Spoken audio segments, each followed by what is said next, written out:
오늘 저는 고린도후서 4장 10절 말씀을 가지고 십자가 아래서 생활해야 하는 이유, 이란 제목으로 말씀을 나눕니다.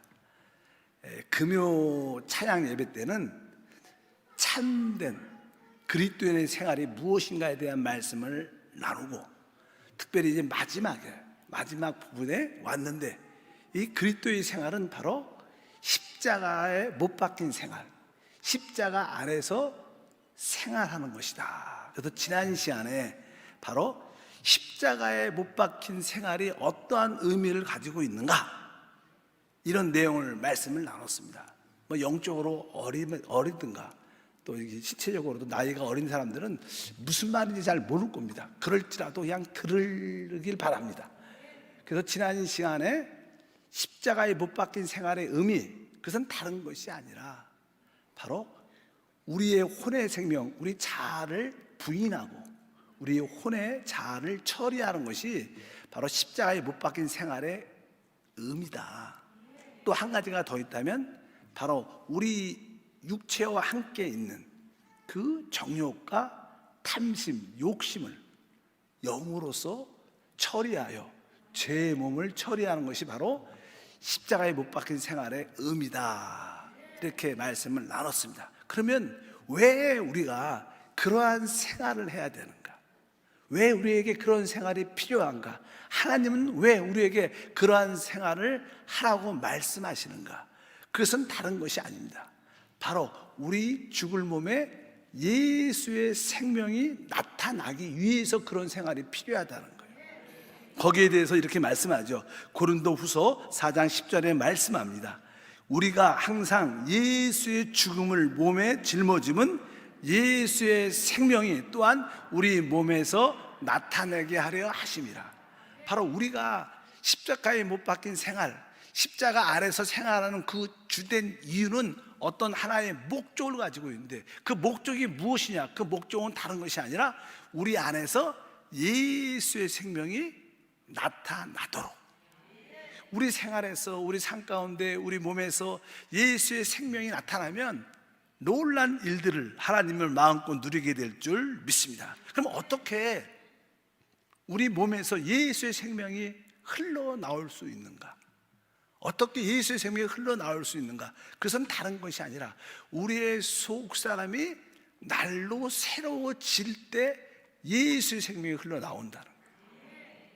그래서 이제 그 전에 4장 16절에 말씀하죠. 그러므로 우리가 낙심하지 아니하노니 우리의 겉사람은 낡아지나 우리의 속사람은 날로 새로워진다. 그래서 여기에 16절에서는 바로 우리의 속사람이 새로워지는 그러한 말씀이 기록되어 있습니다. 우리의 옛사람은 점점점 낡아지고 후패해지고 소모돼서 더 이상 쓸모가 없게 되지만, 우리의 새 사람은 어떻게 돼요?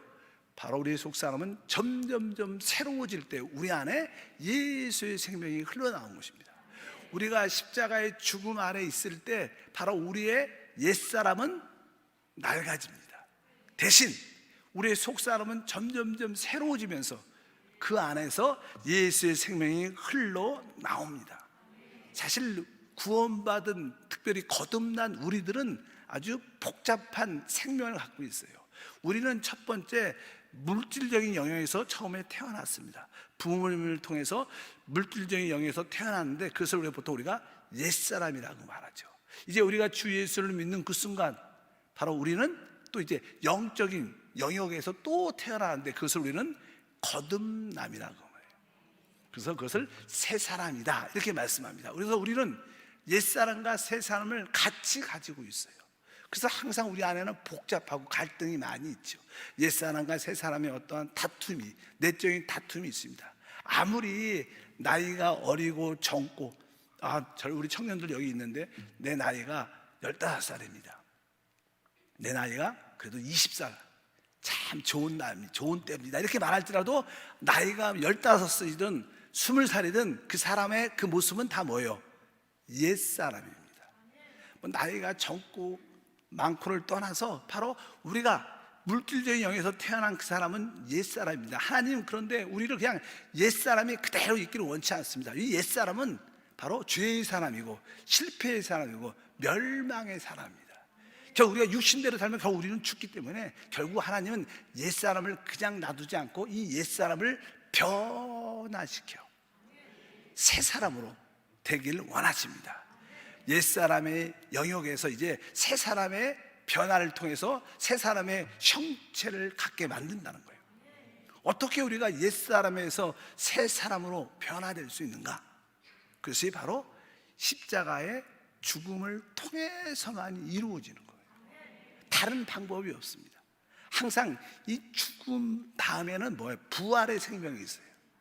세상 사람들은 이 거듭남 그런 체험이었기 때문에 그냥 사람이 죽으면 모든 것이 끝난다 이러한 생각을 가지고 있지만 진짜 하나님을 아는 사람들은 이 죽음 뒤에 부활의 생명이 있다는 것을 압니다.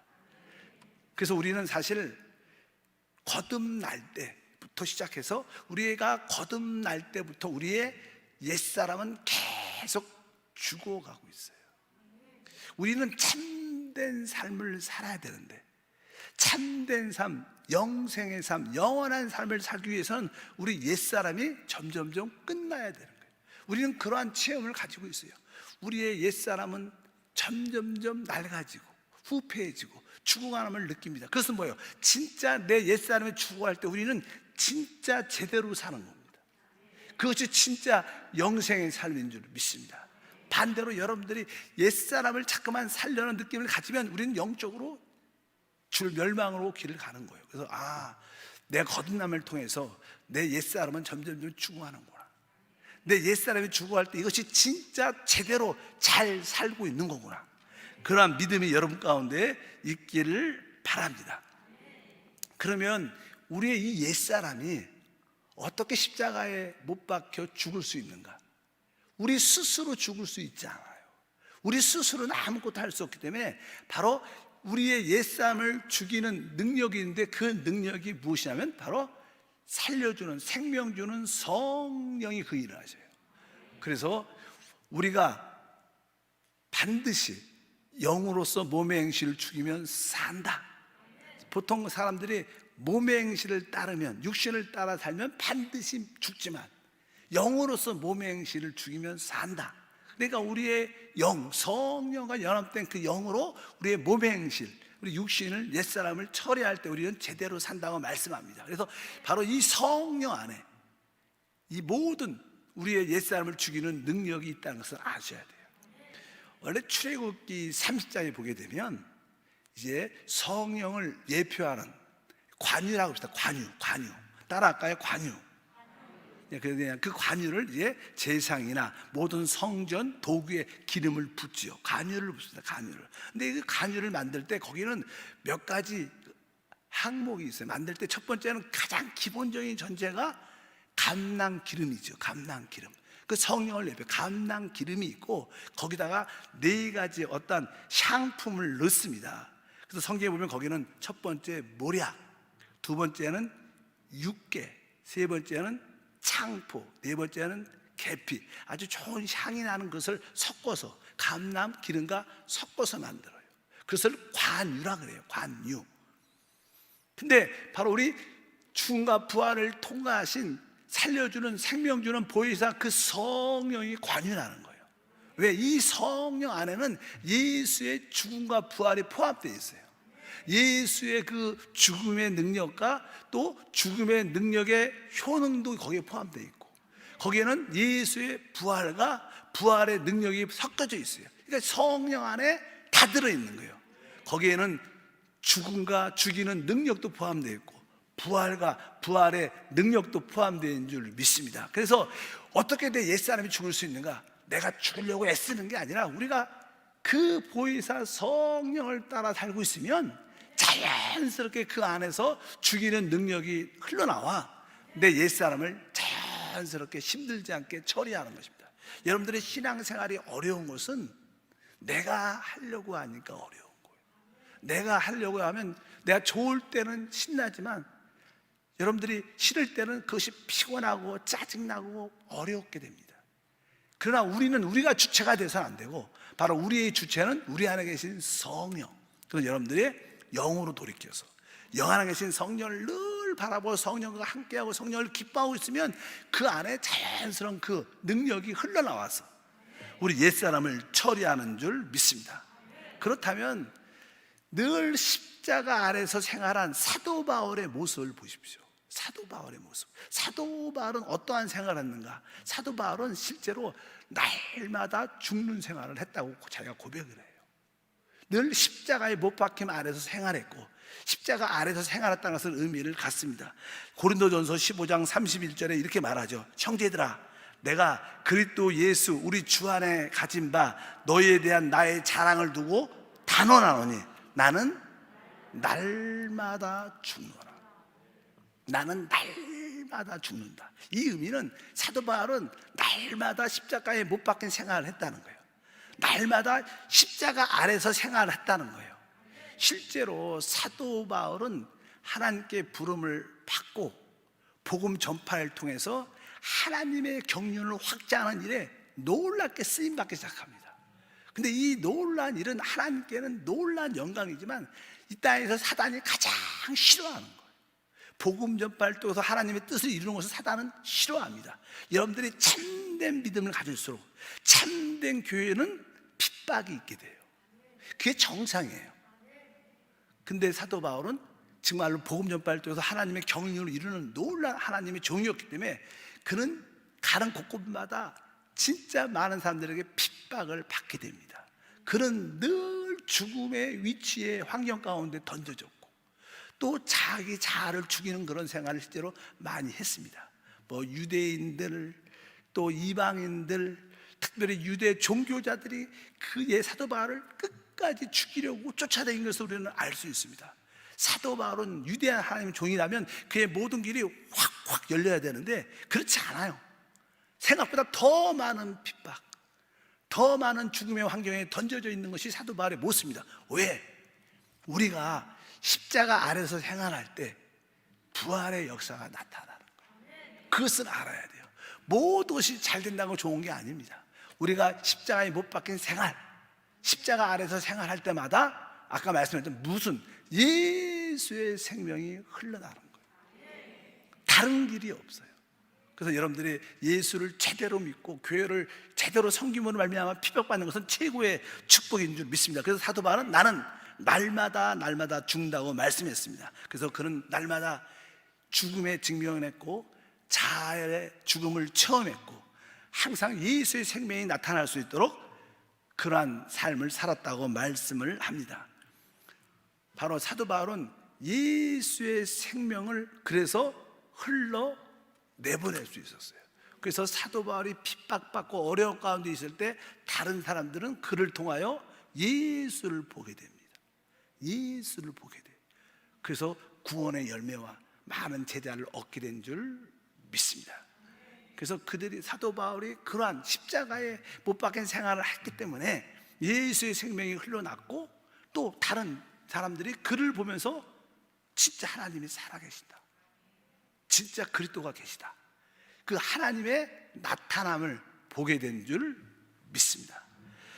빌립보서 1장 20절과 21절에 로마 감옥에서 이 글을 쓰는데 사도 바울의 표현이 그렇습니다. 어떠세요? 나의 간절한 기대와 소망을 따라 아무 일에든지 부끄러워하지 아니하고 지금도 전과 같이 온전히 담대하여 살든지 죽든지 내 몸에서 그리스도가 존귀되게 하려 하나니 이는 내게 사는 것이 그리스도니 죽는 것도 유익함이라. 여기 보면 아무 일에든지 부끄러워하지 아니하고, 사도 바울은 주님을 부끄러워하지 않는 그런 생활을 했다는 거예요.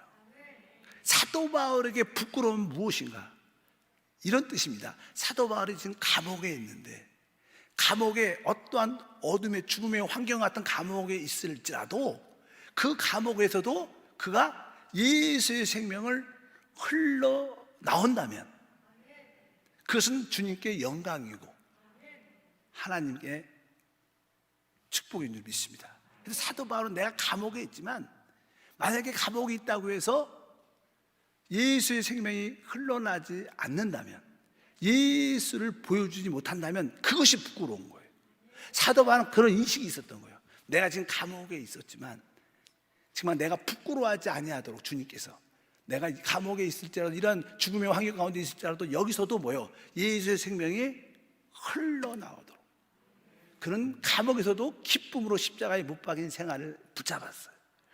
십자가 아래서 감옥에 있었지만 거기서 생활을 했기 때문에 그 간수들이나 다른 사람들이 바로 사도 바울을 통하여 그가 감옥에 있었지만 예수를 보게 된 거예요. 그게 뭐예요? 그에게 바로 예수를 존귀하게 하는 거예요. 내가 살든지 죽든지 내 안에서 그리스도가 존귀되게 하는 거예요. 여러분들이 어떤 환경 가운데 있을지라도 만약에 여러분들이 어떤 좋은 환경 가운데 일이 잘 되는 환경 가운데 뭐 그리스도를 나타낼 수도 있겠죠. 그러나 여러분들이 진짜 질병과 절망과 죽음의 환경 가운데 있을지라도 여러분들이 나도 그래도 내가 주님을 사랑합니다, 내가 주님을 기뻐합니다, 이렇게 여러분들 그래도 주님이 나와 함께 하십니다, 이런 참된 믿음의 고백을 하면 주변에 있는 사람들이 여러분을 보면서 바로 여러분 안에 계신 예수를 보게 될 거예요. 이게 진짜 간증이라는 거야. 사도 바울은 감옥에서 그런 생활을 했다는 거예요. 부끄러워하지 아니했다. 그리고 감옥에서 그런 말을 하죠. 주 안에서 기뻐하라고 말합니다. 어쩌든지 예수의 생명이 흘러나오는 것이 바로 하나님의 뜻이고 그것은 바로 죽음이라는 환경을 통해서만이 나타날 수 있는 것이다. 그래서 우리에게는 십자가에 못 박힌 생활이 필요하고 우리에게는 십자가 아래서 생활하는 것이 필요한 줄 믿습니다. 이것이 그리스도인의 생활이라는 거예요. 이게 참된 신앙생활입니다. 그래서 우리 참된 그리스도의 생활은 주님을 한편적으로 마음껏 누림이 있는 거예요. 안식과 평강과 기쁨을 누리지만 또 한편적으로는 많은 핍박 아래 있는 겁니다. 두 개가 동시에 있어요. 동시에. 그래서 제가 옛날에 그런 얘기 많이, 나는 좀 노래를 조금 찬양도 단조 같은 찬양을 되게 좋아해요. 왜냐하면 내가 하나님을 섬겨보니까 주님 안에 참 기쁨과 만족과 행복이 있어. 그런데 한편적으로 그 안에 많은 고난과 어려움도 있어요. 우리가 이 인류의 삶이, 이 땅의 삶이 밤과 낮이 함께 공존합니다. 그렇기 때문에 우리의 참된 신앙생활도 누림도 풍성하지만 한편적으로 고난과 핍박도 있다는 것을 알아야 돼요. 여러분들이 그러한 은혜를 믿고 열심히, 그래서 여러분들은 이 밤과 낮을 이렇게 늘 같이 체험하게 되는 거예요. 여러분 가정에서도 여러분의 남편이, 아내가, 자식들이 우리에게 즐거움도 주지만 또 어느 때는 그들이 나에게 많은 사망을 맛보고 죽음을 맛보고 힘들게 하는 일들이 많이 되죠. 교회에서도 마찬가지입니다. 교회에서도 서로 즐거움과 영적인 동반자도 되지만 또 그분 때문에 마음에 상처를 받고 그것을 또 이겨내려고 기도하고 이러한 일들이 우리 가운데 늘 있습니다. 하나님께서 주어진 모든 환경에는 이 두 가지가 다 섞여 있어요. 그래서 우리는 가정생활이나 교회생활에서 누림만은 기대하지 말고 고난도 받아들이는 그런 믿음의 삶이 함께해야 될 줄 믿습니다. 그래서 바울이 우리의 신앙생활이 항상 행복한 것만은 아니다. 그래서 바울은 우리에게 주 안에서 기뻐하라고. 왜? 기쁘지 않는 상황이 많이 있다는 거예요. 그래서 주 안에서 기뻐하라고. 뭐 주 안에서 슬퍼하라, 주 안에서 울어라 이런 말 안 했어요. 주 안에서 뭐 하라는 거예요? 기뻐하라. 왜? 기뻐하지 못하는 환경들이 많다는 거예요. 그래도 여러분이 영을 훈련해서 어떤 환경 가운데 있을지라도 내 영을 훈련해서 기뻐할 수 있는 상태를 만들어야 돼요. 그럴 때 하나님의 뜻이 우리 가운데 이루어짐을 믿습니다. 그래서 우리의 모든 환경은 다 무엇을? 예수의 생명이 흘러나오게 만드는 일입니다. 근데 이 모든 환경이 예수의 생명이 흘러나오려면 우리는 십자가에 못 박힌 생활 환경에 있어야 되는 거예요. 십자가 아래서 생활하는 겁니다. 그러니까 우리는 고난과 환난을 두려워할 필요가 없습니다. 이 과정을 통해서 무엇이? 예수의 생명이 흘러나온다. 그 십자가에 못 박힌 생활이 없으면 예수의 생명이 절대로 흘러나올 수가 없습니다. 보통 이 시대가, 우리가 사는 시대를 보면요, 우리가 가장 많이 깨어지는 어떤 단체, 조직도 그렇죠. 가장 많이 부서지는 곳이 사실 가정이에요. 결혼 생활이에요. 결혼 생활. 남편과 아내가 이렇게 만나서 결혼 생활하면 좋은 것도 많죠. 항상 낯도 있죠, 많지. 그러나 어느 때는 어둠이 찾아와서 서로 상처를 주고 서로를 힘들게 해서 서로를 죽이는 도구가 되는 경우가 많습니다. 그래서 종종 우리는 난 내 남편이 내 십자가야, 이런 표현도 하잖아. 또 그러니까 남편도 난 내 아내가 십자가야. 또 종종 어떤 부모들은 어떤 자식을 낳는데 다른 집 자식은 말도 그렇게 잘 공부도 잘하는데 우리 자식은 이렇게 집 공부도 안 하고 속을 그렇게 세게 했는데 내 자식이 내 십자가야, 이렇게도 말하는 분들도 많아요.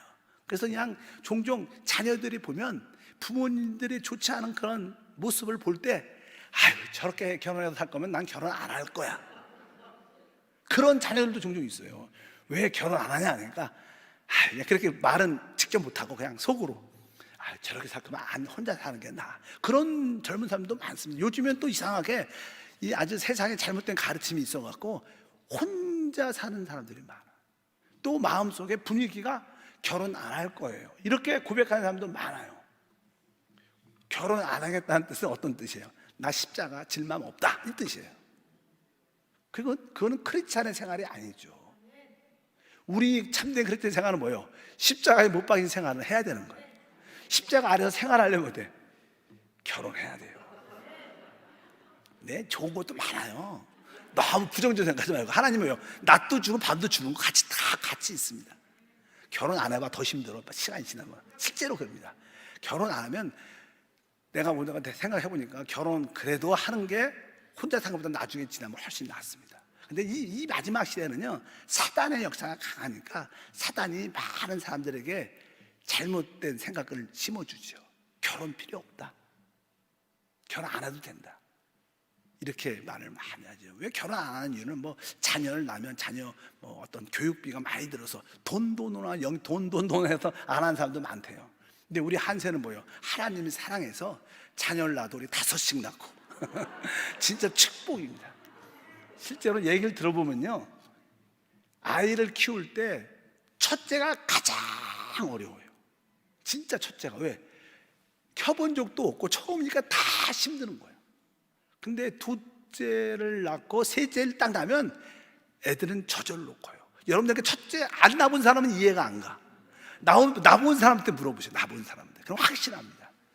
일단은 결혼 안 하는 것은 내가 십자가를 지지 않겠다는 그런 어떤 자기의 아주 개인적인 이기적인 생각이죠. 성경은 결혼 안 하는 것은 하나님이 잘못된 가르침이라고 말씀합니다. 한번 읽어보면 디모데전서 4장 1절과 3절에 말씀합니다. 그러나 성령이 밝히 말씀하시기를 후일에 어떤 사람들이 믿음에서 떠나 미혹하는 영과 귀신의 가르침을 따르리라 하였으니 자기 양심이 환인을 받아 외식함으로 거짓말하는 자들이라 혼인을 금하고, 이렇게 말해요. 이 마지막 시대는 혼인하지 말라, 결혼하지 말라, 이런 이야기가 많을 거라는 거예요. 근데 그것이 뭐예요? 오늘 말씀에 미혹의 영과 귀신의 가르침. 우리는 주님의 가르침을 붙잡아야 돼. 다 결혼하셔요. 내일 오셔도 오늘 하시면 돼.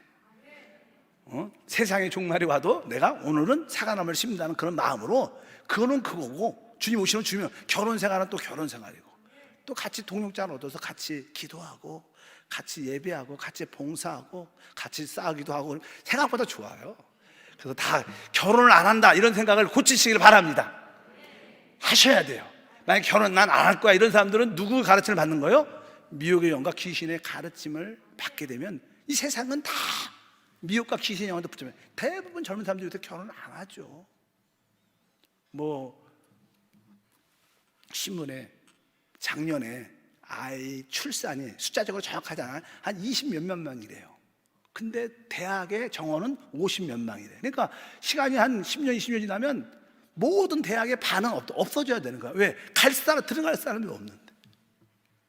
그리고 더 결혼한 가정보다 이혼한 숫자가 가정이 훨씬 더 많다. 그런 시대에 살고 있습니다. 무슨 시대? 미혹의 영과 귀신의 가르침을 따르는 시대에 살고 있어요. 여러분, 우리의 참된 그리스도의 생활은 십자가의 못 박힌 생활을 기쁨으로 받아들이는 거예요. 그것이 고난처럼 보이지만 그 과정을 통하여 우리 안에 예수의 생명이 흘러나오죠. 그럴 때 우리는 살아나고 회복되는 하나님의 영광을 보는 놀라운 축복이 될 줄 믿습니다. 이 예수의 생명이 흘러나올 때 우리는 변화됩니다. 진짜 변화되죠. 그것이 얼마나 중요한지는 모릅니다. 그래서 로마서 8장 28절에 말합니다. 우리가 알거니와 하나님을 사랑하는 자 곧 그의 뜻대로 부르심을 입은 자들에게서는 모든 것이 합력하여 선을 이룹니다. 우리에게 주어지는 모든 환경은 결국 그것이 좋은 환경이든 죽음의 환경이든 힘든 환경이든 간에 결국 우리를 합력하여 선을 이룰 겁니다. 그것은 결국 우리를 변화시켜 우리의 속사람을 새롭게 만들어낼 겁니다. 이 모든 어둠의 환경들이, 죽음의 환경들이 우리 속사람을 새롭게 해서 합력하여 선이 돼서 예수의 생명이 흘러나오게 할 줄 믿습니다. 그래서 우리의 모든 앞날은 다 주님의 손 안에 있습니다. 여러분들이 남편을 만나고 자녀를 만난 것도, 여러분들이 아주 한세교를 만난 것도, 아주 거친 담임 목사를 만난 것도 여러분의 뜻이 아니에요. 그건 하나님이 정하신 거예요. 우리의 앞날은 다 하나님의 손 안에 있어요. 저는 아주 시편의 이 말씀을 아주 좋아하는데 이 말씀을 다 같이 한번 읽어볼까요? 한번 시편을 다 같이 31편 15절 다 같이 읽으면 나의 앞날이 주의 손에 있사오니 내 원수들과 나를 핍박하는 자들의 손에서 나를 건져 주소서. 나의 앞날이 주의 손에 있사오니. 한번 따라 합시다. 나의 앞날이 주의 손에 있사오니. 우리의 일어나는 모든 일은 누구의? 주님의 손 안에 있는 거예요. 그것이 불합리하게 보고 억울하게 보이는 환경일지라도 그것이 다 누구예요? 주님의 손 안에 있는 거예요. 우리가 서로 이렇게 가족끼리 또 어려운 사람과 또 교회 안에서 또 안 맞는 사람끼리 이 만나는 모든 것도 다 뭐예요?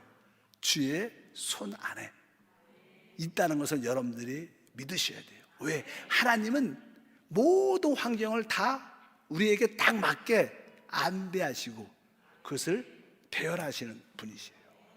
그러니까 우리 하나님은 틀림이 없으셔요. 가장 합당한 환경을, 합당한 사람들을, 합당한 일들을 우리에게 허락하십니다. 왜? 우리의 모든 앞날이 다 주님의 손 안에 있으니까. 우리의 출생, 우리 손 안에, 우리 때 우리가 원해서 된 게 아니에요. 우리가 예수를 믿는 것조차도 하나님 손 안에 있었어요. 앞으로 여러분의 일어나는 모든 일들도 지금까지 돌아오면 내 뜻대로 된 게 있어요, 없어요? 없어요. 누구 손 안에 있어요? 하나님의 손 안에서 이루어진 겁니다. 저는 이제 하나님을 만나고 하나님을 섬기기로 작정해서 여의도 순복음교회에서 사역하고 이제 선교사로 가서 저는 한세교회 올 줄 진짜 몰랐어. 다들 마찬가지인데 한세교회 담임 목사 될 줄 몰랐죠. 저 내 생각도 뭐 다른 데도 있었지만 내 생각대로 하나도 안 돼. 무슨 하나님의 손 안에서 이루어지지. 내가 생각한 대로 된 게 거의 없어. 한세대학이 한세교회가 좋죠. 그러나 이것도 내 원한 대로 되지 않아요. 이 모든 것은 다 하나님의 손 안에 있다는 거예요. 만약에 어떤 분이 젊은 애가 결혼 얘기 나왔으니까 어떤 젊은 청년이 난 저 자매가 마음에 들어.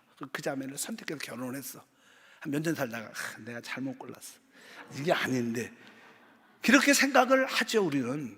근데 그래서 성경이 뭐라 그래요? 바로 내 아내를 사랑하라. 다른 아내 사랑하지 말고 네 아내를 사랑하라. 하나님이 다 정한 겁니다. 우리 뜻대로 그렇게 안 돼요. 우리의 모든 앞날은 다 주님의 손 안에 있습니다. 그것을 여러분들이 모든 주어지는 환경도 손 안에 있으니까 조금 어렵고 힘든 환경도 어떤 기쁨으로 그것을 십자가에 못 박힌 생활이라고 받아들이라는 거예요. 기쁨으로 그런 환경을 기쁨으로 받아들이면 우리는 진짜 변화가 돼요. 진짜 새로워진 사람. 우리 안에 예수의 생명이 흘러나옵니다. 여러분들이 주어지는 환경 이런 모든 것을 거부하고 반대하면 아무 변화도 없고 아무런 역사가 나타나지 않아요. 더 나만 힘들어. 그러나 기쁨으로 어떤 환경도 다 주님의 손 안에서 이루어졌고 주님의 뜻이니까, 그래, 나는 하고 싶지 않아도 내가 이 모든 환경을 안배하시는 성령께 순종하겠다. 기쁨으로 순종할 때 우리 안에 예수의 생명이 흘러나와서 우리를 새롭게 하고 하나님의 영광이 함께할 줄 믿습니다. 그래서 하나님은 그런 모든 것을 이루신다. 아까 읽었지만 다시 한번 읽어보면 고린도후서 4장 16절, 그러므로 우리가 낙심하지 아니하노니 우리의 겉사람은 낡아지나 우리의 속사람은 날로 새로워지도다. 하나님은 예수의 생명이 흘러나오도록 여러분의 속사람을 새롭게 하기를 원하셔요. 그래서 모든 환경을 다 준비했어요.